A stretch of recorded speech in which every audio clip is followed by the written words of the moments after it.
थे, हम इस वक्त मोटिवेशन का चैप्टर जो है इसे पढ़ रहे हैं। मैं अपने नेक्स्ट इस सेशन के लिए जो प्लान किया है वो theory X theory Y last time हम जब डिस्कस कर रहे थे उसमें कुछ चीज़ें ऐसी थी जो हमारी रह गई थी, तो हम इसको आज फिर एक दफ़ा रिव्यू करते हुए आगे बढ़ते हैं। सबसे पहले हम यहाँ से शुरू करते हैं। मैं अपनी स्क्रीन आपके साथ शेयर करता हूँ।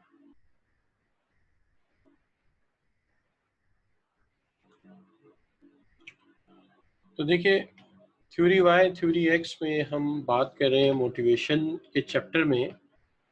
तो आई होप कि आपको मेरी स्क्रीन जो है वो नज़र आ रही होगी।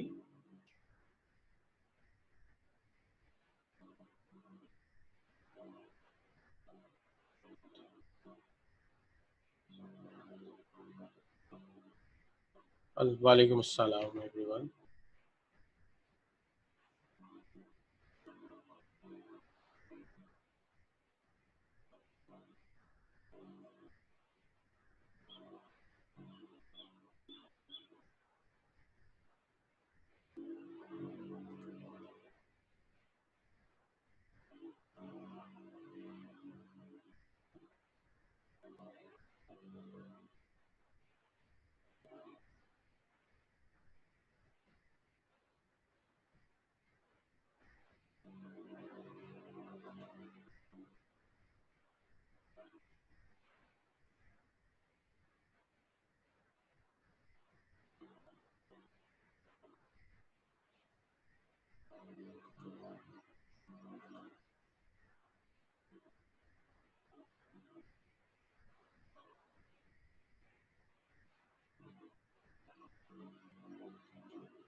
एक मिनट में नॉइस सोच बच्चे कह रहे हैं ज़रा कम कर।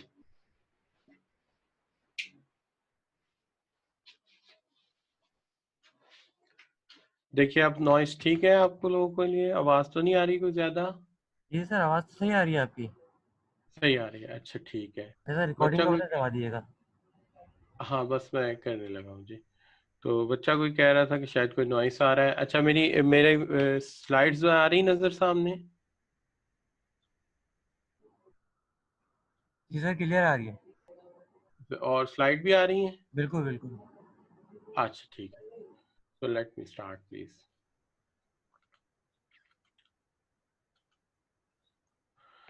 अच्छा बच्चों, तो आज हम सबसे पहले तो थ्योरी एक्स थ्योरी वाई जहां से हमने लास्ट टाइम काम छोड़ा था वहीं से शुरू करते हैं। बिस्मिल्लाहिर्रहमानिर्रहीम।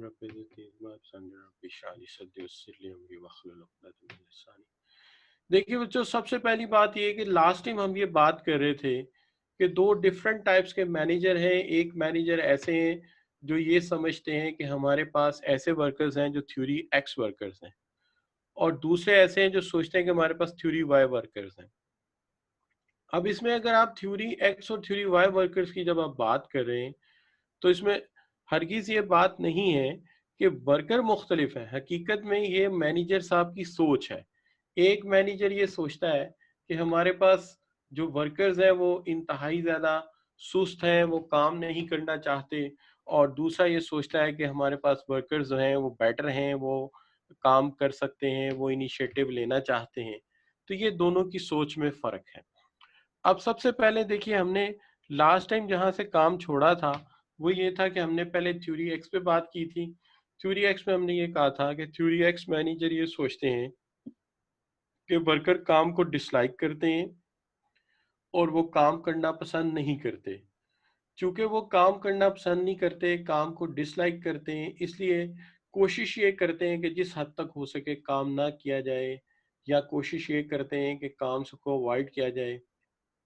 इसलिए इन मैनेजर्स की सोच ये है कि क्यों ना ऐसा किया जाए कि वर्कर्स को थ्रेट किया जाए, इन्हें डांट डपट की जाए, इनके साथ कोई जो है सख्ती का सलूक किया जाए, और इन्हें जो है वो काम पे लाया जाए और इनसे काम लिया जाए। और इसके अलावा इनका ख्याल ये है कि ये जो वर्कर्स हैं ये रिस्पॉन्सिबिलिटी लेनी नहीं चाहते। जब ये रिस्पॉन्सिबिलिटी लेनी नहीं चाहते तो अल्टीमेटली क्या किया जाए if they don't want to take the responsibility, तो हम इनके ऊपर सख्ती का सलूक करें। लेकिन सवाल ये है कि फिर अगर ये काम भी नहीं करना चाहते, इन पर सख्ती भी की जा रही है, तो फिर ये क्यों काम पे आते हैं? तो फिर इसकी वजह ये है कि they put security above all, they place security above all. इनको अपनी ज़रूरियात की ज़रूरत है, सैलरी की ज़रूरत है, इन्हें बेसिक नीड चाहिए। अगर वो नीड पूरी हो जाती तो ये काम पे ना आते। तो ये इनकी सोच है। दूसरे जो मैनेजर्स हैं वो ये सोचते हैं कि नहीं, वर्कर ऐसे नहीं होते, बल्कि वर्कर्स तो इस तरह होते हैं कि they like to work, they love to work, वो काम करना पसंद करते हैं, और वो काम करना जो है वो चाहते हैं कि सेल्फ डायरेक्शन लें। और एक एवरेज इंसान भी चाहता है कि वो एक रिस्पॉन्सिबिलिटी को ना सिर्फ ढूंढे, उसे मिले, बल्कि वो इसे इस तरह निभाए कि उसके अंदर वो कोई नाम और इज्जत कमाए। लिहाजा जो लोग नीचे काम करते हैं उनके पास भी अच्छे आइडियाज, क्रिएटिव आइडियाज हो सकते हैं। तो लिहाजा उनका ये ख्याल है कि जो नीचे के लोग बैठे हुए हैं, they are also having some sort of creative ideas as well. So therefore the theory Y managers हैं वो ये कहते हैं कि नो, वर्कर्स जो हैं वो ऐसे नहीं होते कि काम ना पसंद करें, बल्कि they like work as rest and play. वो अपने काम को एंजॉय करते हैं। जैसे आप देखते हैं कि आपके टीचर्स किस तरह एक लेक्चर को एंजॉय करते हैं। वो लेक्चर देते वक्त दे हैव अ प्लेयर कि वो अपने आप को एक्सप्रेस कर रहे हैं, अपने व्यूज दे रहे हैं लोगों को, और लोगों को तालीम दे रहे हैं। इसी तरह हर शख्स अपने काम को एंजॉय करता है और इनोवेटिव डिसीजन ले सकता है। तो ये है हमारे थ्योरी वाई वर्कर्स। अब सवाल ये पैदा होता है कि क्या हमें ये क्लियर हो गया कि थ्योरी वाई और थ्योरी एक्स वर्कर्स में फर्क क्या है?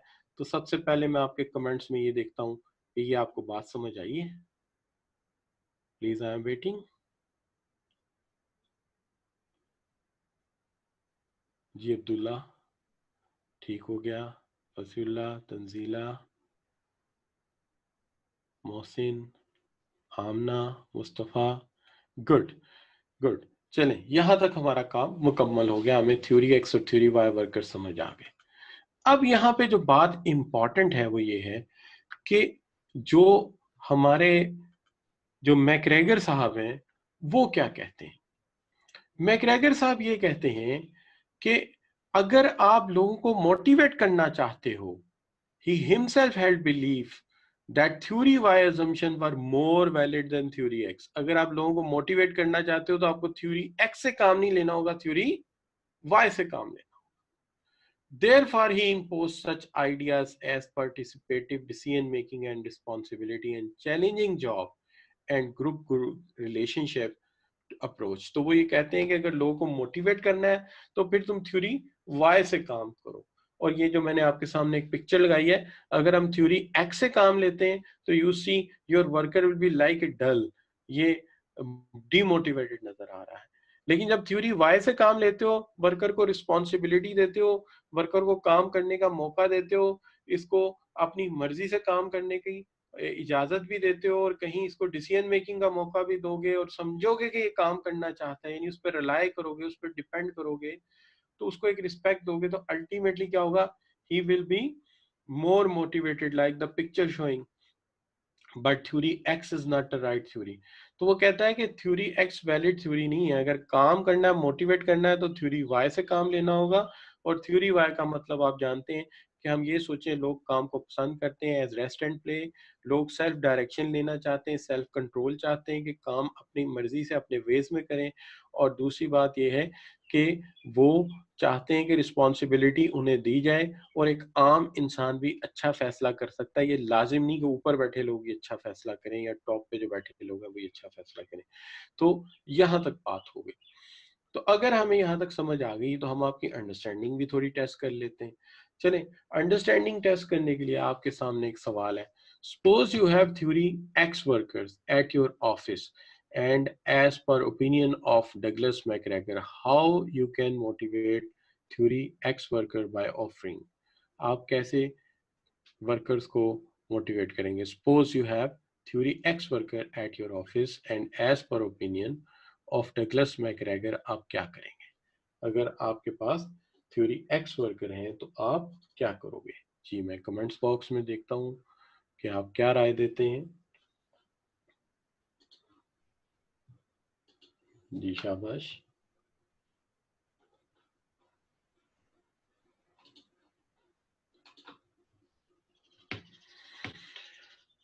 जी, सवाल ये है कि suppose you have theory X workers at your office as per opinion Douglas McGregor how they can motivated, ये कैसे मोटिवेट होंगे?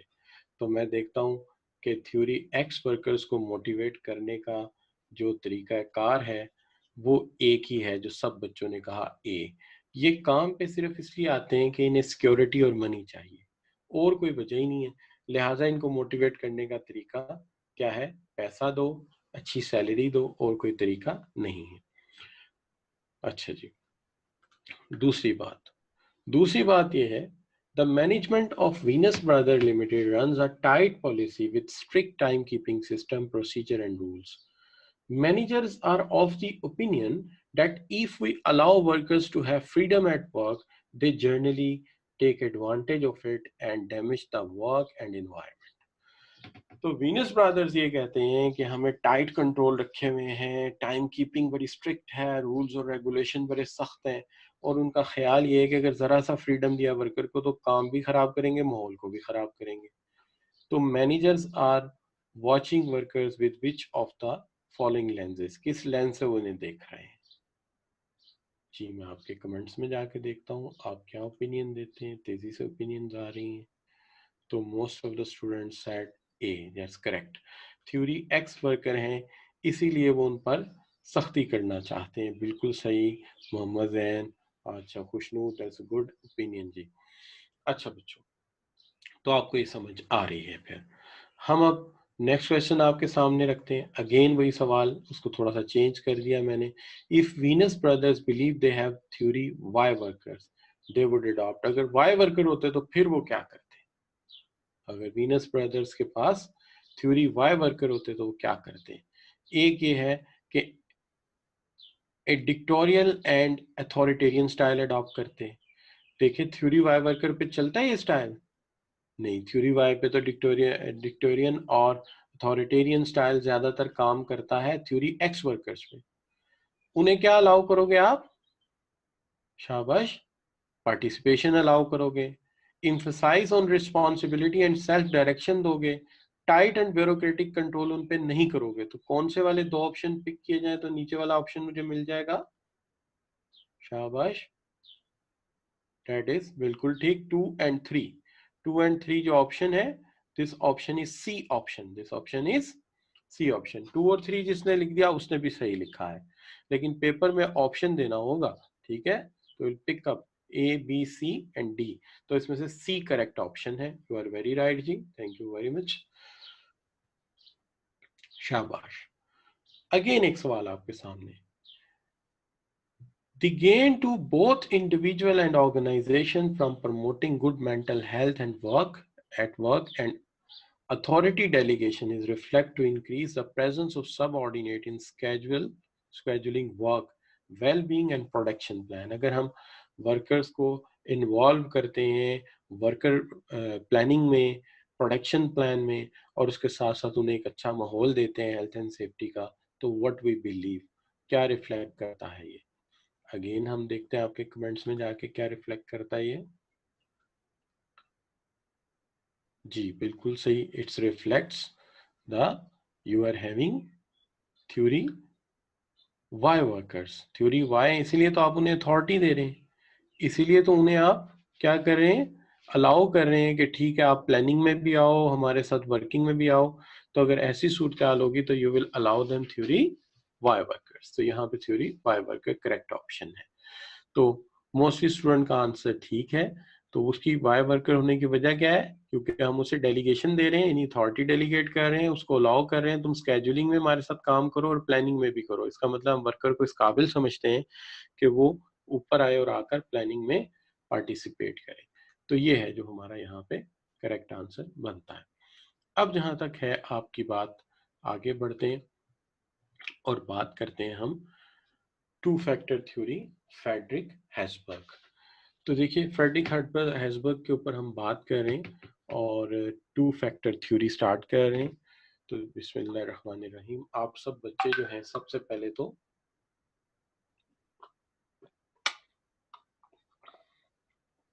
अपने जहन को थोड़ा सा हाजिर कर लें, कॉम कूल एंड रिलैक्स.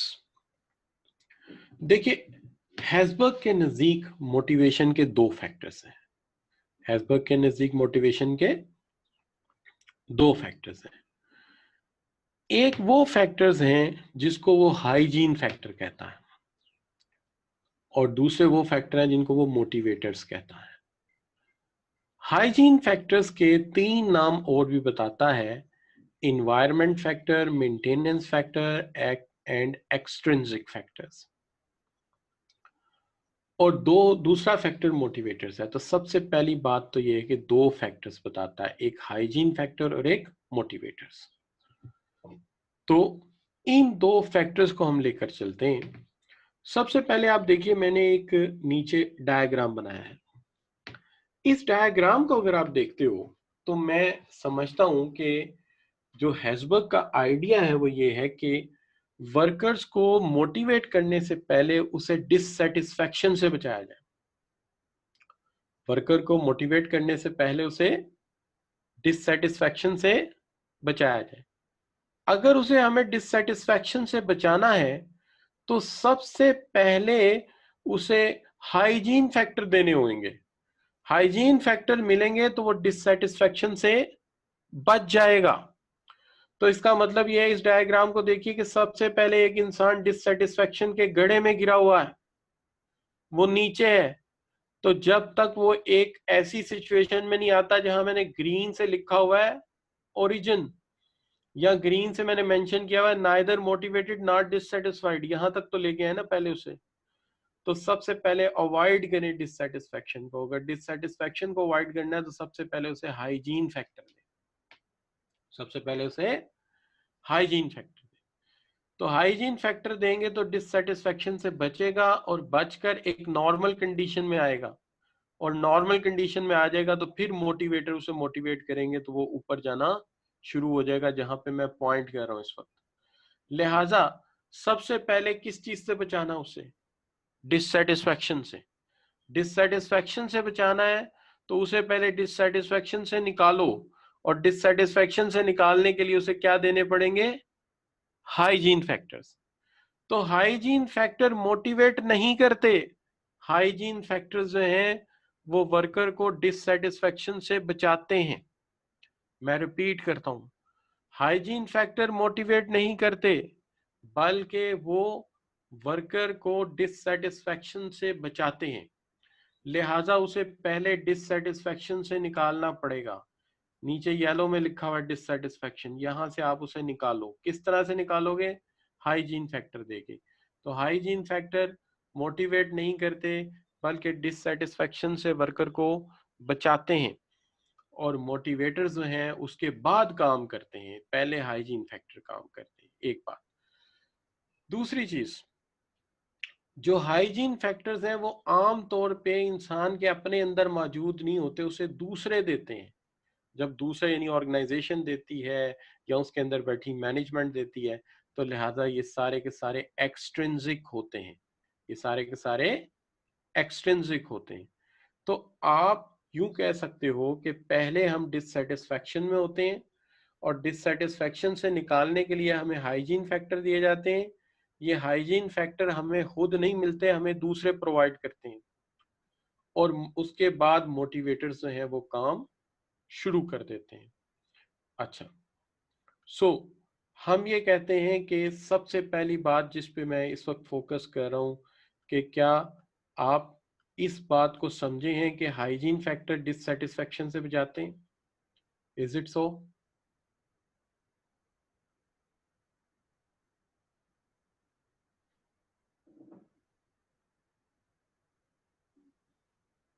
बिल्कुल ठीक हो गया, बिल्कुल ठीक हो गया, यस ठीक है जी। अच्छा, तो इसका मतलब ये हो गया कि आपको ये समझ आई है, hygiene factor is to avoid the dissatisfaction and motivator is for the sake of satisfaction. लेकिन पहले मुझे क्या चाहिए? हाइजीन फैक्टर चाहिए। मैं सबसे पहले इन हाइजीन फैक्टर का नाम बार बार ले रहा हूं, बताऊं तो सही है क्या? देखिए, सबसे पहली चीज है policies and procedure for staff. अगर पॉलिसीज और प्रोसीजर फॉर स्टाफ जो हैं वो अच्छे नहीं होंगे, तो आप ये जानते हैं, if you have don't have good policies and procedures, ultimately इसका नतीजा ये होगा कि वर्कर डिससेटिस्फाइड हो जाएगा। मिसाल के तौर पे किसी वर्कर को छुट्टी की जरूरत है, वो बीमार है, आपने प्रोसीजर ये बनाया है कि तुम्हें एप्लीकेशन लेके आना होगा, सुपरवाइजर से अप्रूव करवाना होगा, फिर तुम्हें छुट्टी मिलेगी। अब जरा गौर फरमाइए कि अगर बिल फर्ज वो वर्कर जो है वो 104 बुखार में है, 102 बुखार में है, वो आके एप्लीकेशन अप्रूव कराएगा, तो आपने ऐसी पॉलिसी बना दी है, ऐसा प्रोसीजर बना दिया है जिससे सेटिस्फैक्शन डिससेटिस्फैक्शन बढ़ेगी, जिससे डिससेटिस्फैक्शन बढ़ेगी। आपने एक ऐसी चीज बना दी है जिसके ऊपर वर्कर जो है वो बेचारा अगर बीमार है तो होना आपकी पॉलिसी और प्रोसीजर तो ये होना चाहिए कि if you are suffering from fever you can not come to work, तो तुम सिंपली ये करो कि एक टेलीफोन करो, एक कॉल दो सुपरवाइजर को और उसे बताओ कब तक नहीं आ सकते, ताकि वो अरेंजमेंट कर ले और उसके बाद आप आए और एप्लीकेशन फॉरवर्ड कर दें। तो ये पॉलिसी या प्रोसीजर ऐसा है जिससे डिससेटिस्फैक्शन नहीं होगी। लेकिन अगर आप कहते हो 72 घंटे पहले बताओ जी, 48 घंटे पहले बताओ जी अगर छुट्टी चाहिए, तो भाई जिसको बुखार आ जाएगा या जिसको नेचुरली कोई प्रॉब्लम आ जाए, कोई अजीज रिश्तेदार उसका जो है वो गुजर गया, वो क्या करे। तो लिहाजा ऐसी पॉलिसी और ऐसे प्रोसीजर ना बनाए जाएं जिससे डिससेटिस्फैक्शन बढ़े। पॉलिसी और प्रोसीजर ऐसे बनाए जाएं जो कि सपोर्टिव हो वर्कर के लिए, तो फिर वर्कर डिससेटिस्फाइड नहीं होगा। इसका मतलब है डिससेटिस्फैक्शन से अगर वर्कर को बचाना है तो हमें हर सूरत क्या करना होगा, हमें हर सूरत जो है उसको प्रोवाइड करनी होगी एक अच्छी पॉलिसीज एंड प्रोसीजर्स। दूसरी चीज, अगर हम उसे एक सूटेबल क्वालिटी का सुपरवाइजर नहीं देंगे, सूटेबल क्वालिटी का सुपरवाइजर नहीं देंगे, एक ऐसा सुपरवाइजर जो कि उसको डांटे नहीं, अब्यूज नहीं करे और किसी किस्म का इमोशनल पिंचिंग ना करे, बल्कि जब भी उसे कोई काम पूछना हो, कोई काम समझना हो, तो वो उसे बड़े काम तरीके के साथ, बड़े कंफर्टेबल तरीके के साथ उसके साथ बात करे और उसको समझाए, उसकी जो है वो काउंसलिंग करे, उसकी कोचिंग करे, तो फिर तो पॉलिसीज अच्छी रहेंगी और लोग मोटिवेट होंगे। लेकिन अगर बिल फर्ज फिजिकल जो आपका सुपरवाइजर है वो डांट डपट करता है, लोगों को अब्यूज करता है, लोगों को डांटता है, तो फिर तो वो मोटिवेट नहीं होंगे, फिर तो डिससेटिस्फाइड हो जाएंगे। लिहाजा हमारा मसला ये है कि डिससेटिस्फैक्शन को अवॉइड करना है, तो पॉलिसीज भी अच्छी होनी चाहिए और सुपरवाइजर भी अच्छा होना चाहिए। तीसरी चीज, अगर मशीन अच्छी नहीं है, इक्विपमेंट अच्छा नहीं है, पीने को पानी नहीं है, साफ सुथरे डेस्क नहीं है, रोशनी का प्रॉपर इंतजाम नहीं है, तो आपकी फिजिकल वर्किंग कंडीशन भी पुअर है। ठीक है जी। और एक रिक्वायरमेंट और भी होती है कि ईच 100 वर्कर्स के ऊपर 5 to 10 वॉशरूम्स होने चाहिए। एक ऐसा माहौल होना चाहिए जहाँ फिजिकल जरूरियात सारी पूरी होती हों। अगर ये जरूरियात पूरी नहीं हो रही तब भी वर्कर डिससेटिस्फाइड हो जाएगा। तो पॉलिसीज अच्छी दो, प्रोसीजर अच्छे बनाओ, सुपरवाइजर अच्छा दो, उसके साथ साथ प्लेजेंट वर्किंग कंडीशन दो, तो इससे मोटिवेशन नहीं मिलेगी लेकिन डिससेटिस्फैक्शन से बच जाएंगे हम वर्कर को डिससेटिस्फाई होने नहीं देंगे। इसी तरह अगर टीम वर्कर अच्छे होंगे, को वर्कर अच्छे होंगे, किसी काम में आपकी मदद करने में वो आपको हेल्प करेंगे और कोई काम में आपको प्रॉब्लम है आपको सपोर्ट करेंगे। लेकिन यहाँ ये सूरत हाल हो जाए कि आप कोई जो है वो नेल के साथ कोई तस्वीर टांगने दीवार पर चढ़े हैं और आपका स्क्रू ड्राइवर नीचे गिर गया है, तो उसने जनाब ठुड्डा मार के और आगे फेंक दिया, साथ सीढ़ी भी खींच ली है। तो ऐसे माहौल में तो वर्कर डिससेटिस्फाइड ही होएगा। तो ऐसे वर्कर और ऐसे को टीम वर्कर होने चाहिए जो सोशली मॉरली आपको सपोर्ट करें। तो ये चारों बातें डिससेटिस्फैक्शन से बचाती हैं। कौन सी? अच्छी policies, suitable level of quality supervision, working condition and team work, तो ये आपको हमेशा डिससेटिस्फैक्शन से बचाएंगे। अब एक बात जो यहाँ पे आपके लिए नहीं हो सकती है, वो जरा मैं डिटेल में बात करता हूँ। वो ये है कि सैलरी भी जो है वो मोटिवेट नहीं करती, डिससेटिस्फैक्शन से बचाती है। सैलरी डिससेटिस्फैक्शन से बचाती है। अब आपके जहन में सवाल पैदा होगा कि सर ये डिससेटिस्फैक्शन नहीं, इसको मोटिवेशन में होना चाहिए था, मोटिवेटर्स में होना चाहिए था। लेकिन हेज़बर्ग इसकी जो एक्सप्लेनेशन देता है वो मैं आपको समझाने की कोशिश करता हूँ। देखिए सूरत हाल कुछ यूं मिसाल ले लेते हैं कि फर्ज कीजिए एक बच्चा जो है वो सीएमए क्वालिफाई करता है, वो जॉब पे लग जाता है। जब जॉब पे लग जाता है तो जाहिर बात है हमारे जो फाइनेंशियल सिस्टम है या हमारा जो सोसाइटल सिस्टम, उसमें क्या होता है, बच्चे की शादी हो जाती है। फर्ज कीजिए उसकी इनिशियल ड्यूरिंग द ट्रेनिंग उसकी जो सैलरी है वो 25,000 है। ही गॉट मैरिड, 500 उसे पॉकेट मनी मिलता है, 24,500 उसकी फैमिली है, उसकी वाइफ ले लेती है। वो मेहनत करता है, आगे सीनियर हो जाता है, उसकी सैलरी 50,000 हो जाती है, पॉकेट मनी उसको 500 मिलती है, 49,500 वाइफ ले लेती है। फिर वही बात होती है, उसकी सैलरी 1 लाख हो जाती है, 500 रुपये उसे पॉकेट मनी पेट्रोल का खर्चा मिलता है और 99,500 वाइफ ले लेती है। तो उसकी तो पॉकेट मनी वही रही। तो इससे क्या होता है, इसका मोटिवेशन से तो ताल्लुक ना हुआ। एक बात। दूसरी बात, फिर अगर सैलरी कम हो तो डिससेटिस्फेक्शन कैसे होगी? वो इस तरह से होगी कि जी वाइफ भी तो कंपेयर करेगी ना दूसरों की सैलरी क्या है, और अगर उससे कम हुई तो वो कहेगी जाओ दूसरी जगह अप्लाई करो। डिससेटिस्फेक्शन होगी, इसलिए सैलरी का मुआवजा होता है दूसरों से। लेकिन ये बात मैं ऐसे ही कर रहा था आपको चेक करने के लिए कि आप इसे सही परसीव कर लेते हैं। नहीं, ऐसा नहीं है, आई एम जस्ट जॉकिंग, ऐसा कुछ नहीं। असल बात क्या है? असल बात यह है कि हम अपनी आम जिंदगी में जब कम सैलरी होती है तो अपना बजट भी कम रखते हैं।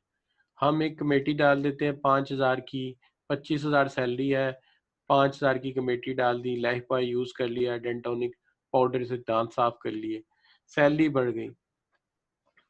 हमने अपना म्यार जिंदगी ऊपर कर दिया, स्टैंडर्ड ऑफ लिविंग ऊपर ले गया। अब हम 10,000 की कमेटी डाल देते हैं, लक्स यूज करते हैं, क्लोजअप यूज करते हैं, सैलरी 1 लाख हो जाती है, सैलरी 25,000 हो जाती है, डव सोप पे चले जाते हैं। तो फिर भी क्या होता है कि जब सैलरी बढ़ती है, एक म्यार से दूसरे म्यार में जाने में सिर्फ 2 से 3 माह लग जाएंगे ज्यादा ज्यादा, तब तक आपको फील होगा मेरी सैलरी ज्यादा है। एक दफा ऊपर वाले म्यारे जिंदगी पे चले गए तो लगेगा शुरू से ऐसे ही हो रहा है। और सैलरी जितनी मर्जी हो, 25 तारीख को या 27-28 को खत्म हो जाती है। ठीक होगी बात? इसलिए सैलरी कम होगी तो हम मुआवजा करेंगे दूसरों के साथ, कंपैरिजन करेंगे दूसरों के साथ और डिससेटिस्फाइड होंगे। लेकिन अगर बराबर होगी दूसरों के या ज्यादा होगी तो हम डिससेटिस्फाइड नहीं होंगे। लेकिन इसका मोटिवेशन से ताल्लुक लॉन्ग रन में नहीं है अकॉर्डिंग टू हेज़बर्ग। तो मैं हेज़बर्ग की बात समझा रहा हूँ, दोबारा रिपीट कर देते हैं। सैलरी कम है, हमारा बजट कम है। सैलरी बढ़ गई, हमारा बजट बढ़ गया। सैलरी हो जब बड़ी, बजट बढ़ गया, थोड़े दिनों में महसूस होगा जैसे शुरू से हमारी सैलरी इतनी ही थी और हम इतने ही पैसों में गुजारा कर रहे थे। लेकिन अगर कम होगी तो दूसरों से मुआवजा करेंगे तो फिर डिससेटिस्फाइड हो जाएंगे। लिहाजा सैलरी को हेज़बर्ग ने मोटिवेटर्स में नहीं डाला, उसने इसको हाइजीन फैक्टर में डाला है कि सैलरी अच्छी होनी चाहिए ताकि आप जो हैं मुनासिब पैसों जो जो भी मिल रहे हैं वो दूसरों से कम नहीं होने चाहिए ताकि डिससेटिस्फाइड ना हो। ज्यादा होने की सूरत में हम अपना म्यार जिंदगी ऊपर ले जाएंगे, लेकिन फिर क्या होगा, हमें लगेगा कि शुरू से शायद हमारी सैलरी ऐसे ही थी। अब सबसे पहले फिर रिपीट करते हैं, वापस जाते हैं अपनी स्लाइड पे। शाबाश। तो स्टैंडर्ड ऑफ लिविंग ऊपर जाता जाएगा, स्टैंडर्ड ऑफ लिविंग ऊपर जाता जाएगा, हम उसके साथ एडजस्ट होते जाएंगे। लिहाजा उसका ख्याल ये है कि सैलरी कम नहीं होनी चाहिए, दूसरों के मुकाबले में बराबर या ज्यादा होनी चाहिए। और ये हमारा हाइजीन फैक्टर, अगर कम होगी तो हम डिससेटिस्फाइड हो जाएंगे। अब यहां तक हमने हाइजीन फैक्टर को एक्सप्लेन कर लिया। पॉलिसीज और प्रोसीजर अच्छे बनाओ, कंफर्टेबल बनाओ, सूटेबल सुपरविजन दो, अच्छा सुपरवाइजर दो, वर्किंग कंडीशन अच्छे दो, सैलरी अच्छी दो, टीम वर्किंग हो, को वर्कर अच्छे हो, तो बंदा डिससेटिस्फाइड नहीं होगा। क्लियर हो गई बात? अब देखते हैं ये बात आपको समझ आई है। मैं कमेंट्स में देखता हूँ, यहां तक बात समझ आई बच्चों? प्लीज कमेंट कीजिएगा। बिल्कुल ठीक, मोस्टली बच्चे कहते हैं कि बिल्कुल ठीक समझ आ गई है, ठीक होगी बात, ठीक होगी बात। ठीक है बच्चे, okay okay okay okay, nice, thank you. अच्छा, अब यहाँ तक हमें जो बात है वो समझ आ गई है और you have understand the point. अब मैं दोबारा बात करता हूँ जब, तो अब मैं पहले ये बात बताता हूँ कि अब यहाँ पर आके आपको ये बात भी समझ आ जानी चाहिए कि इसको हेज़बर्ग ने 3 या 4 नाम क्यों दिए। देखो, ये फैक्टर ना हुए तो डिमोटिवेट होंगे, हाइजीन इनका नाम है, लेकिन ये मोस्टली फैक्टर माहौल अच्छा, सुपरवाइजर अच्छा, वर्किंग कंडीशन अच्छे, इसलिए हम इन्हें इन्वायरमेंट फैक्टर कह सकते हैं। हम इन्हें इन्वायरमेंट फैक्टर कह सकते हैं क्योंकि इनका ताल्लुक ज्यादा माहौलियात के साथ है। दूसरी चीज, ये हमें हर सूरत मेंटेन करके रखने हैं, हर वक्त देखते रहना है कि दूसरी इंडस्ट्री के मुकाबले में हम कहीं कहीं गड़बड़ तो नहीं कर रहे, लिहाजा इन्हें मेंटेनेंस फैक्टर भी कहा जाएगा। तो हाइजीन बेसिक टर्म है, नोमेनक्लेचर है, लेकिन इन्वायरमेंटल क्यों है? चूंकि माहौल अच्छा दो, सुपरवाइजर अच्छा दो, तो इसका ताल्लुक क्वालिटी से जुड़ गया। ठीक हो गई ना बात? अब दूसरी तरफ मेंटेनेंस क्यों है? क्योंकि हमने इन्हें मेंटेन करके रखना है। ठीक हो गई बात? और इसमें से कोई भी फैक्टर क्या वर्कर खुद हासिल कर सकता है? एक दफा सोचिए, अगर मैं वर्कर हूं तो क्या पॉलिसीज मैं खुद बनाता हूं? नहीं। आप वर्कर हैं, क्या आप खुद पॉलिसीज बना सकते हैं ऑर्गेनाइजेशन की? No, policies will made by the organisation, लिहाजा ये दूसरे हमें देते हैं। सुटेबल क्वालिटी ऑफ सुपरविजन आप खुद कर सकते हो अपनी?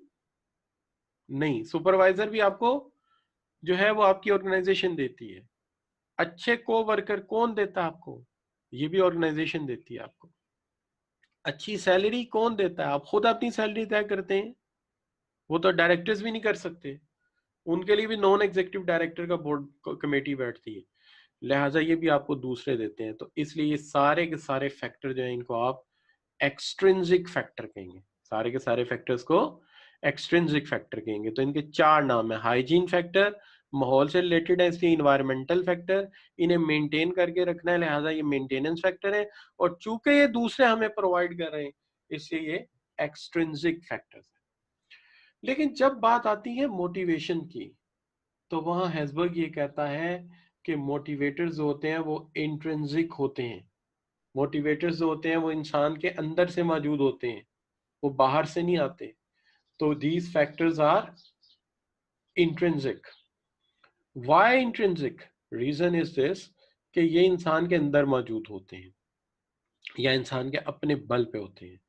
मिसाल के तौर पे सेंस ऑफ अचीवमेंट और accomplishment, sense of achievement and accomplishment, हर इंसान के अंदर अपनी कामयाबी का जो प्राइड है वो मुख्तलिफ है। किसी के अंदर सेंस ऑफ अचीवमेंट है, किसी के अंदर नहीं है, ये कुदरती बात है और कुछ माहौल का असर है। मिसाल के तौर, मैं आपको बताता हूँ, बाज लोगों में सेंस ऑफ अचीवमेंट ना होने के बराबर होती है। मैं गवर्नमेंट कॉलेज में पढ़ता था, तो मैं पढ़ता था economics, statistics and mathematics in BSc, और वहां पे एक लड़का था वो पढ़ता था जोलॉजी, बॉटनी, केमिस्ट्री, और वो काफी फ्लुएंट इंग्लिश बोलता था। तो मैं एक दिन उससे पूछा कि यार क्या हाल है? तो वो मुझे कहने लगा कि यार हर कोर्स के 2 पेपर हैं और एक प्रैक्टिकल है, ABC। तो जितने मैंने पेपर रखे हैं हर एक के ABC हैं। यार जिंदगी कुछ नहीं है, मेरा तो बिल्कुल कुत्तों वाला हाल है। तो मैं बड़ा परेशान हुआ, मैंने कहा यार ये गवर्नमेंट कॉलेज में पढ़ता है, इसमें अंदर जरा सी जो है सेल्फ एफोकेसी नहीं है, जरा सी इसके अंदर सेंस ऑफ अचीवमेंट नहीं है। खैर इसके बाद बच्चों ये हुआ कि मैंने बीएससी के पेपर दिए, तो मुझे अपेंडिक्स का मेरा ऑपरेशन हो गया और पेपर का रिजल्ट भी आया, और पर्टिकुलरली जब एडमिशन के दिन था उन दिनों मुझे, मैं हॉस्पिटल में था, तो मेरा एडमिशन रह गया। सिर्फ एक यूनिवर्सिटी में एडमिशन खुला था, वो भी सिर्फ एक डिपार्टमेंट का, इकोनॉमिक्स डिपार्टमेंट का। तो एमबीए मैंने बाद में किया, उसी यूनिवर्सिटी से किया। तो वो बहाउद्दीन ज़करिया मुल्तान में जाके मैंने दाखिला लिया। तो मैं वापस आया तो मैंने उन साहब से पूछा कि क्या हाल है, तो मैं मुल्तान में था, वो लाहौर में थे। उन्हें जीसी यूनिवर्सिटी में दोबारा दाखिला मिल गया था केमिस्ट्री, एमएससी केमिस्ट्री में, और मेरा दाखिला वहाँ हुआ था बहाउद्दीन ज़करिया यूनिवर्सिटी में, तो मुझे दूर से आना पड़ता था। तो मैंने कहा अब ये खुश होगा कि ये लाहौर में है, बाकी सारे दोस्त इधर उधर बिछड़ गए। तो वो जनाब कहने लगे कि वो जो इतनी इतनी सी किताब होती थी वो इतना इतना बड़ा किताबू बन गया है, हर वक्त पढ़ते रहो, कोर्स खत्म नहीं होता, जिंदगी कुछ नहीं है, बस हमारा तो कुत्तों वाला हाल है। यानी उनके अंदर कोई सेंस ऑफ अचीवमेंट नहीं है। अब फ्रैंकली स्पीकिंग अगली जो मैं बात करने जा रहा हूँ बिल्कुल ही हॉरेबल है। अब हमारा रिजल्ट आ गया और I stood second in my class and second in university.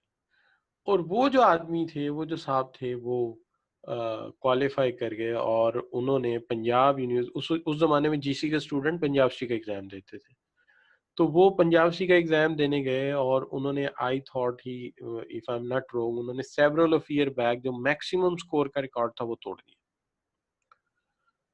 फिर हमने उनसे पूछा कि अब आपका क्या हाल है, तो कहने लगे कि घर वाले धक्का मारते हैं जाओ नौकरी ढूंढो, और नौकरी ढूंढने जाते हैं तो वो घर ठुड्डा मार के फेंक देते हैं, धोबी का कुत्ता, ना घर का ना घाट का, कोई सेंस ऑफ अचीवमेंट नहीं। इसके बाद मैं नेक्स्ट टेन्योर ये हुआ कि गर्मियों की छुट्टियां थी, I was appointed as a lecturer in PF college Shorkot. तो मैं वहाँ टीच कर रहा था, मैं गर्मियों की छुट्टियों में यहाँ आया और मैंने उन साहब से पूछा कि अच्छा जी आप बताइए क्या हाल चाल है। तो उनको उस ज़माने में एक फार्मास्यूटिकल कंपनी होती थी, if I am not wrong that's name is lily, वहाँ पर उन्हें फार्मास्यूटिकल सीनियर रिप्रेजेंटेटिव की जॉब मिली, जिसके अंदर उन्हें एक बाइक ऑफर हुई, एक मोबाइल ऑफर हुआ। उस ज़माने में मोबाइल किसी किसी के पास होता था, सैलरी के साथ काफ़ी बड़ा इंसेंटिव। तो मैंने कहा आज ये खुश होंगे, आज इनसे पूछते हैं कि क्या हाल है। तो उनसे पूछा कि क्या हाल है, तो मुझे कहने लगे कि यार मई जून की गर्मी है, तो सड़कों पे या कुत्ते फिर रहे होते हैं या मैं फिर रहा होता हूँ। यानी वो उस प्रॉब्लम से निकले ही नहीं, उनमें सेंस ऑफ अचीवमेंट नहीं आया। तो सेंस ऑफ अचीवमेंट जो है ये कोई ड्रग से नहीं आ जाता, वरना मैं कहूँ जी अच्छा हर एक के अंदर सेंस ऑफ अचीवमेंट बढ़ाने के लिए 10-10 टैबलेट खिला दो किसी किसी मेडिसिन की, ऐसा नहीं। ये किसी में हो सकता है, किसी में नहीं हो सकता, और ये इंट्रिंसिक है। इंट्रिंसिक का मतलब देखिए, मैंने एक वहां पे शक्ल बनाई हुई है, ये आपके ब्रेन के अंदर है, अगर है तो है, नहीं है तो नहीं है, जैसे उन साहब के पास नहीं था। तो मोटिवेशन का एक ताल्लुक आपके जो है वो सेंस ऑफ अचीवमेंट के साथ है, जो होना चाहिए। इसके लिए दूसरे क्या कर सकते हैं, दूसरे आपको प्राइज दे सकते हैं, शील्ड दे सकते हैं, इनाम दे सकते हैं, महसूस दूसरा ही वही करेगा जिससे मुतल्लिक। दूसरी चीज है increase the level of responsibility, कि जिम्मेदारी बढ़ जाए।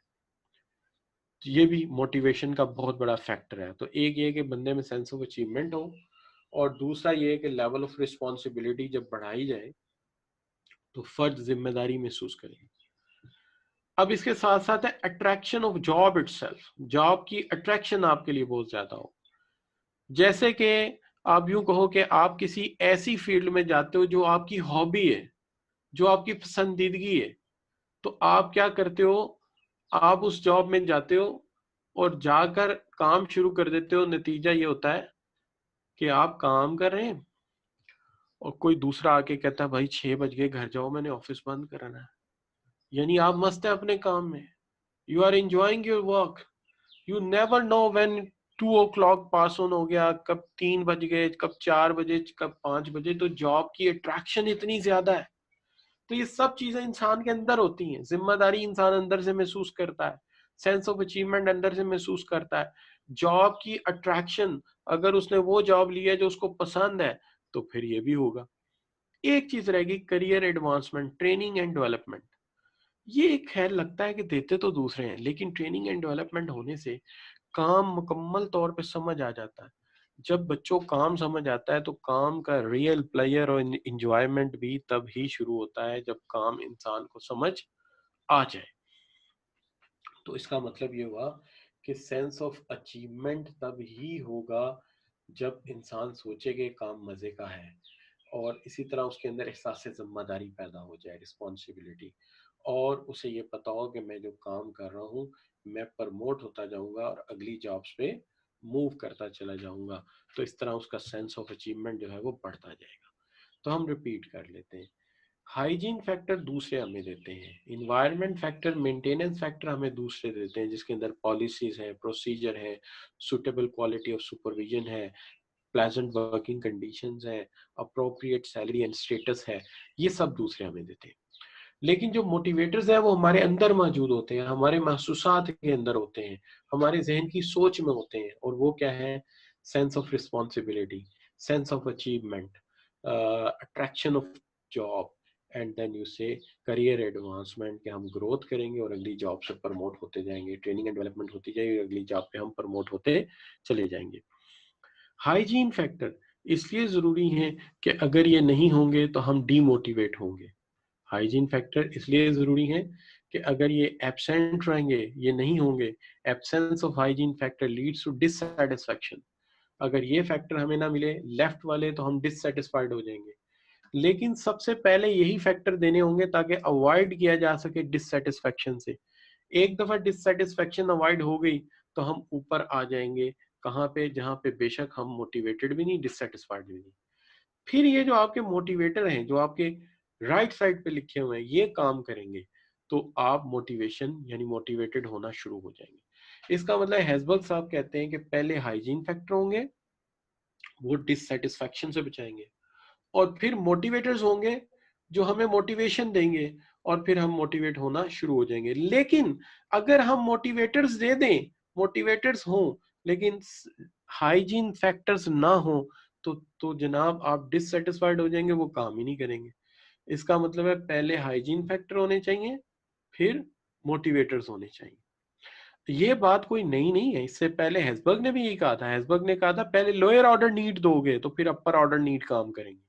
आप किसी को जो है जनाब बड़ा अच्छा जो है सेल्फ स्टीम दे रहे हैं, आप उसकी ईगो सेटिस्फाई कर रहे हैं, लेकिन बेसिक रोटी नहीं दे रहे या सैलरी अच्छी नहीं दे रहे, तो वो काम नहीं करेगी। तो पहले लोअर ऑर्डर नीड पूरी होनी जरूरी है, फिर हायर ऑर्डर। इसी तरह हैसबर्ग भी कह रहा है कि पहले हाइजीन फैक्टर दो, अच्छी पॉलिसीज दो, अच्छा सुपरवाइजर दो, अच्छी सैलरी दो, अच्छे वर्किंग कंडीशन दो, तो डिससेटिस्फैक्शन से बचाओ। फिर काम करेंगे मोटिवेटर, कि वर्कर को सेंस ऑफ रिस्पॉन्सिबिलिटी हो, जॉब उसको ऐसी दी जाए जिसमें उसके अट्रैक्शन हो, और उसके साथ साथ करियर ग्रोथ और डेवलपमेंट हो, ट्रेनिंग एंड डेवलपमेंट, तो फिर काम चलेगा। तो ये सारी बात वही है कि must be address to avoid dissatisfaction. पहले हाइजीन फैक्टर दो, एक्सट्रिंसिक मोटिवेटर जो दूसरे हमें दे रहे हैं, ये रिड्यूस करेंगे डिससेटिस्फैक्शन को, जबकि मोटिवेशन के लिए इंट्रिंसिक फैक्टर होने चाहिए और मोटिवेटर्स होने चाहिए। अब सबसे पहले क्या यहाँ तक हमें ये बात समझ आ गई है? फिर हम आगे चलेंगे। जी शाबाश, मुझे आपके कमेंट्स चाहिए जल्दी से, जल्दी से, शाबाश। जी यस सर, यस सर। फसीउल्लाह कह रहा है, खुशनूद कह रहा है, रिमशा कह रही हैं, ये किसी ने गैलेक्सी गैलेक्सी नाम रखा हुआ है।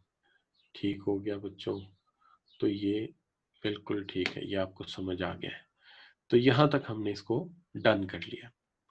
अब अगर आप ये कहते हैं कि ठीक है जी हमें समझ आ गया, तो चलें आपकी अंडरस्टैंडिंग भी टेस्ट कर लेते हैं। जी जनाब, अंडरस्टैंडिंग टेस्ट कर लेते हैं जनाब। Job factors like more tangible basic needs such as status, job security, salary and fringe benefits, किस में डालेंगे आप? शाबाश, ऑप्शन देंगे आप यहाँ पे मुझे।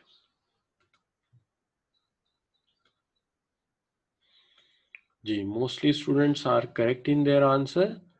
They will put them in the Hesburgh's hygiene factor। तो ये हेसबर्ग के हाइजीन फैक्टर में से शामिल कर देंगे, या मैस्लो की बेसिक नीड में भी डाला जा सकता है। लेकिन ज्यादा चूंकि थ्योरी इस वक्त हम हेसबर्ग की पढ़ रहे हैं, तो हेसबर्ग के एंगल से बात करते हैं। अच्छा, दूसरी बात, job factors are job factors are less tangible, more emotional needs such as challenging work, recognition, relationship and growth potential। अच्छा, आपको recognition दिया जाए, आपको challenging work दिया जाए, तो ये किस में डालेंगे आप? काम मजे का है, चैलेंजिंग वर्क है, ये किस में डालेंगे आप? तो चैलेंजिंग वर्क आप डालेंगे बिल्कुल सही, बी में डालेंगे, दिस इज इंट्रिंसिक। काम मजे का हो तो किस में जाएगा? बी में जाएगा। सैलरी अच्छी हो, माहौल अच्छा हो तो वो हाइजीन फैक्टर है। काम मजे का है, चैलेंजिंग है तो किस में जाएगा?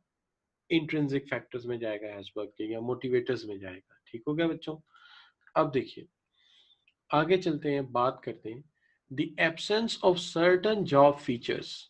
The absence of the absence of certain job feature will reduce employees satisfaction. However, their presence will not result in positive motivation, just avoid dissatisfaction.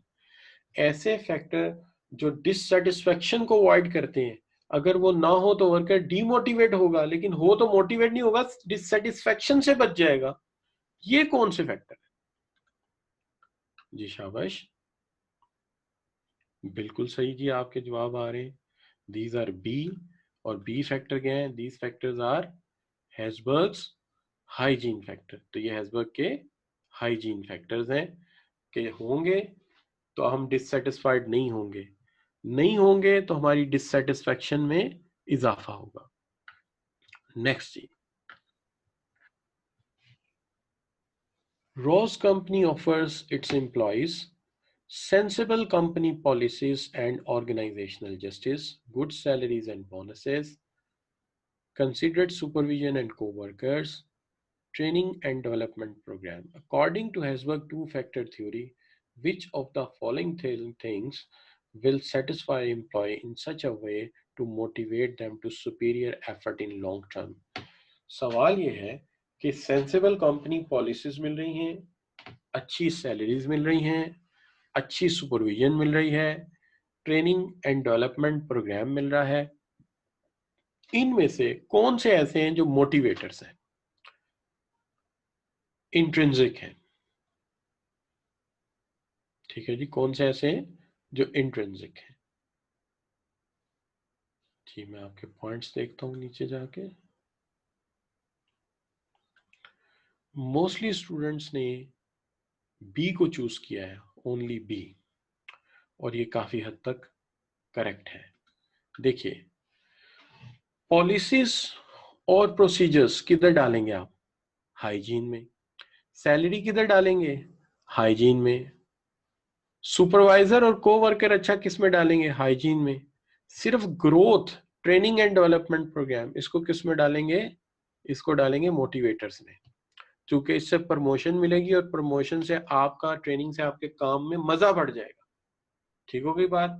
जबकि हमारा जो प्रीवियस डिस्कशन है, अगर हम वापस जाएं तो जरा देखिएगा कि आपने पॉलिसीज और प्रोसीजर कहाँ डाले हैं? हाइजीन में। Sensible level of quality supervision कहाँ गई? हाइजीन में। Physical working condition, salary, team work, ये किधर है? हाइजीन में। और ये देखिए career advancement, training and development, ये किस तरफ है? मोटिवेटर्स में। सेंस ऑफ अचीवमेंट, मोटिवेटर्स में। तो इस लिहाज से जब आप इस सवाल को हल करते हो तो इस सवाल में आपने कंपनी की पॉलिसीज को भी हाइजीन में डालना है, सैलरीज को भी हाइजीन में डालना है, सुपरवाइजर और कोवर्कर को भी हाइजीन में डालना है, सिर्फ ट्रेनिंग एंड डेवलपमेंट यानी ग्रोथ को किस में डालना है? शाबाश, मोटिवेटर्स में। तो इस लिहाज से जिन बच्चों ने बी को चूज किया है वो बिल्कुल ठीक है, जिन्होंने बी को चूज किया वो बिल्कुल ठीक है। 5 बच्चे 7 सेकंड को ले गए। सैलरीज तो मैंने पहले कहा था किस में डालनी है? हाइजीन में। उसमें मिसाल भी दी थी कि सैलरीज जो है वो आमतौर पे हम दूसरों से कंपेयर करते हैं, कम हो जाए तो क्या होता है? हम डिमोटिवेट होते हैं। ज्यादा हो तो कुछ अरसा इंजॉय करते हैं, लेकिन उसके बाद लगता है हमारी सैलरी इतनी ही थी। तो ये हैसबर्ग ने कहा। क्लियर बच्चों? अच्छा, तो the factor that are expected and so cause dissatisfaction if they are absent, वो फैक्टर जो ना हो तो इंसान डिससेटिस्फाइड होता है, वो कौन से? शाबाश, अगेन कमेंट्स में देखते हैं आपके। जो फैक्टर्स ना हो और बंदा डिससेटिस्फाइड हो। ठीक है जी, डी बिल्कुल ठीक है। These are hygiene factor. Hygiene factor नहीं होंगे, आलियान भी ठीक है, नबील भी ठीक है, मोहम्मद उजैर की राय भी ठीक है कि अगर ये फैक्टर नहीं होंगे तो हम डिससेटिस्फैक्शन फील करेंगे। ठीक हो गया जी। तो अब हम यहाँ तक बात जो है अपनी मुकम्मल कर गए। अच्छा, अब इसके बाद जो है हमारा जो नेक्स्ट इशू है जिसको हम देख रहे हैं, उसमें आज के हमारे बाकी मानदा काम में हमने देखा कि जो हमारी बाकी चीजें हैं उसमें क्वेश्चन 6 भी एक मैंने रखा था, चेक करते हैं इसको। All of the following which one is different from other alternative, बड़ा अच्छा सवाल है।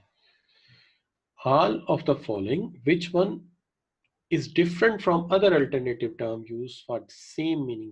तीन टर्म सेम मीनिंग के लिए यूज होती है, which one is exception, एक मुख्तलिफ है इनमें से। तो मुख्तलिफ कौन सा है ये आपको पहचानना है और मुझे बताना है। मैं कमेंट्स में देखूंगा।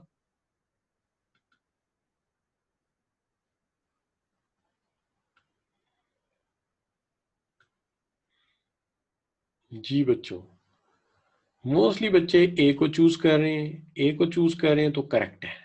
उसकी वजह देखिए, बात यह है कि जब हमने इस बात को शुरू किया तो यहाँ पे हमने लिखा कि ये चार फैक्टर, चार नाम है हाइजीन फैक्टर के, तीन अदर नाम, यानी हाइजीन डाल के चार। हाइजीन फैक्टर, इन्वायरमेंट फैक्टर चूंकि इनका ताल्लुक माहौल के साथ है, मेंटेनेंस फैक्टर चूंकि इनका ताल्लुक जो है किसके साथ है, शाबाश, जिनको मेंटेन रखना है, और इन्हें हम एक्सट्रिंसिक कहते हैं, ये दूसरे हमें देते हैं, जबकि मोटिवेटर इंट्रिंसिक होते हैं। अब यहाँ पे इस सवाल में अगर आप देखोगे तो यहाँ जानबूझ के एक ऐसी तरतीब बनाई गई थी जिसके अंदर यूं किया गया कि आपके सामने चार चीजें रखी गई। हाइजीन फैक्टर ही इन्वायरमेंटल फैक्टर है, हाइजीन फैक्टर ही मेंटेनेंस फैक्टर है, तो ये तीनों एक है। और मोटिवेटर इंट्रिंसिक है जो आपके राइट हैंड पे लिखे गए थे। ठीक होगी ना बात? तो वो मुख्तलिफ है, इसलिए ए डिफरेंट है और बाकी सारे क्या है, बिल्कुल सिमिलर है। ए डिफरेंट है, बाकी सारे सिमिलर है।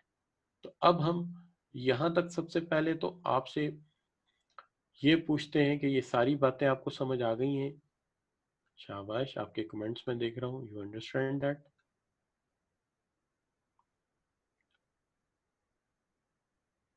जी मैं देख रहा हूँ, डू यू अंडरस्टैंड इट, आपको ये समझ आ गया है बिल्कुल?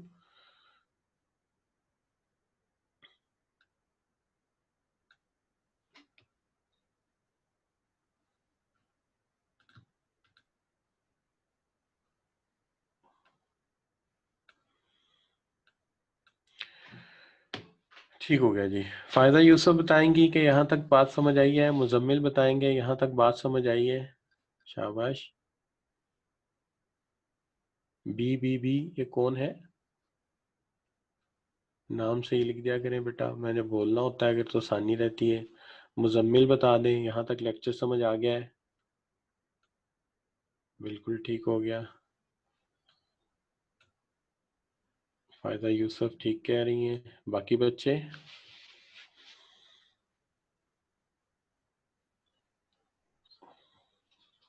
जी सर समझ आ गई, बिल्कुल ठीक, जी सर आ गई, ठीक है, जी सर समझ आ गई, ठीक हो गया बच्चों, बिल्कुल सर जी, बिल्कुल बिल्कुल बिल्कुल बिल्कुल ठीक हो गया, ठीक हो गया जी, आई गॉट इट जी। ओके जनाब, यहाँ तक हमें समझ आ गई। तो आज के लेक्चर को कंक्लूड कर लेते हैं। आज के लेक्चर में मैंने लास्ट टाइम जो थ्योरी पढ़ाई थी उसको वाइंड अप किया कि थ्योरी एक्स वर्कर वो हैं जो काम नहीं करना चाहते, मैनेजर समझते हैं कि सुस्त हैं, और वाई ये है कि मैनेजर समझते हैं कि वर्कर बड़े मेहनती हैं और उन्हें काम करना चाहिए। ठीक है, और उन्हें हमें हेल्प आउट करना चाहिए। तो हम तो मैकग्रेगर कहता है कि थ्योरी वाई वर्कर का जो बिलीफ है ये ज़्यादा करेक्ट है। हमें यही समझना चाहिए कि लोग काम को पसंद करते हैं, जिम्मेदारी लेना चाहते हैं। हेल्सबर्ग की थ्योरी में आज हमने देखा कि there are two factors, one factors are hygiene factor, जिसके अंदर पॉलिसीज हैं, उसके साथ साथ अच्छा सुपरवाइजर है, अच्छे वर्कर्स हैं, अच्छी सैलरी है, तो ये हाइजीन फैक्टर हैं। ये मोटिवेट नहीं करते, ये डिससेटिस्फैक्शन से बचाते हैं। अगर ये ना हो तो वर्कर डिससेटिस्फाइड हो जाता है, लेकिन ये अगर हो तो इनका मोटिवेशन से ताल्लुक नहीं है, इनका ताल्लुक डिससेटिस्फैक्शन से है। तो हम सवाल पूछते हैं कि मोटिवेशन का ताल्लुक किसके साथ है? तो फिर यहाँ पे हेल्सबर्ग साहब कहते हैं कि मोटिवेशन मिलती है जब इंसान के अंदर सेंस ऑफ अचीवमेंट हो, वो रिस्पॉन्सिबिलिटी फील करे, उसे लगे कि उसका काम उसके लिए बाइस फरहत है, बाइस प्लेयर है, और उसको काम की जो सेटिस्फैक्शन है वो ज्यादा हो, और इसके साथ साथ उसे ग्रोथ मिले, प्रमोशंस मिले। प्रमोशंस मिलने से इंसान ऊपर मूव करता है और इससे उसकी सेटिस्फैक्शन और ज़्यादा बढ़ती है और उसका सेंस ऑफ अचीवमेंट भी और बढ़ता है। और दूसरा, ट्रेनिंग एंड डेवलपमेंट देने से ग्रोथ मिलती है। और ट्रेनिंग एंड डेवलपमेंट एक ऐसी चीज़ है, अगर इंसान को दी जाए तो उसके नतीजे में जो है ह्यूमन बीइंग जो है उन्हें काम की ज़्यादा समझ आती है और आप काम को एंजॉय भी तब ही करते हो जब आपको काम की पूरी पूरी मुकम्मल तौर पर समझ आ जाती है। अगर आपको मुकम्मल तौर पर उसकी समझ नहीं आएगी तो फिर आप काम को भी इतना ज़्यादा एंजॉय नहीं करेंगे। तो आई होप कि यहाँ तक आपको समझ आई होगी। जो आपकी छोटी-छोटी चीज़ें हैं कि आपके नोट्स, आपको ये जो स्लाइड्स हैं इसी पे मैं नोट्स बना रहा हूँ। यही मैं आपको पीडीएफ फॉर्म में सेंड कर देता हूँ और ये आपको मेल भी किए जा रहे हैं आईसीएमए की तरफ से। और जो आपका ग्रुप है उस पे भी ये पड़े हुए होते हैं। आपका काम है वहीं से लेके प्रैक्टिस करें और वहीं से लेके इनको आप यूटिलाइज करें। तो आई होप कि आपको यहाँ तक समझ भी आई है। आपके कमेंट्स भी मैंने ले लिए। आप लोग thank you very much for joining. लेकिन अब ये जो बाकी का टाइम हमारा है, हम जितना भी ऑनलाइन काम कर रहे हैं, आपने कोशिश ये करनी है कि इस टाइम को बेस्ट यूटिलाइज करें और हमें अच्छा रिजल्ट लाना है। यही वजह है कि मैं प्रैक्टिस पे ख़ास फोकस्ड हूँ और उसके ऊपर मैं काफ़ी मेहनत करता हूँ। सवालात मैं ढूंढ के भी लाता हूँ, खुद भी बनाता हूँ ताकि आप लोगों को काफ़ी ज़्यादा बात जो है वो समझ आए। तो ये जो चीज़ें हैं ये इसके ऊपर ये है कि I am doing my best and but I expect कि आपकी तरफ से भी मुझे बेस्ट रिजल्ट चाहिए। और वो तभी है जब आप हार्ड वर्क करेंगे और पूरी तरह इन कॉन्सेप्ट को जिस तरह मैं समझा रहा हूँ परसीव करेंगे। तो thank you very much for joining. अल्लाह हाफिज़। कल इंशाल्लाह कल का जो हमारा टॉपिक होगा, कल हम हेज़बर्ग की थ्योरी के जो हेज़बर्ग ने हमें सजेशंस दी हैं मोटिवेशन के लिए उस पर बात करेंगे। और फिर हम कोशिश करेंगे कि थोड़ी सी बात करें हम प्रोसेस थ्योरी के ऊपर कल इंशाल्लाह। तो कल इंशाल्लाह इस पर बात होगी। Thank you very much for joining. ठीक है जी, जो आपके पुराने लेक्चर हैं वो भी सारे के सारे मेरे ग्रुप में पड़े हुए हैं। ठीक है जी। तो आई होप सो फार यहाँ तक हमें समझ आई है और कल इंशाल्लाह आपसे मुलाकात होगी। Thank you very much for joining. Allah.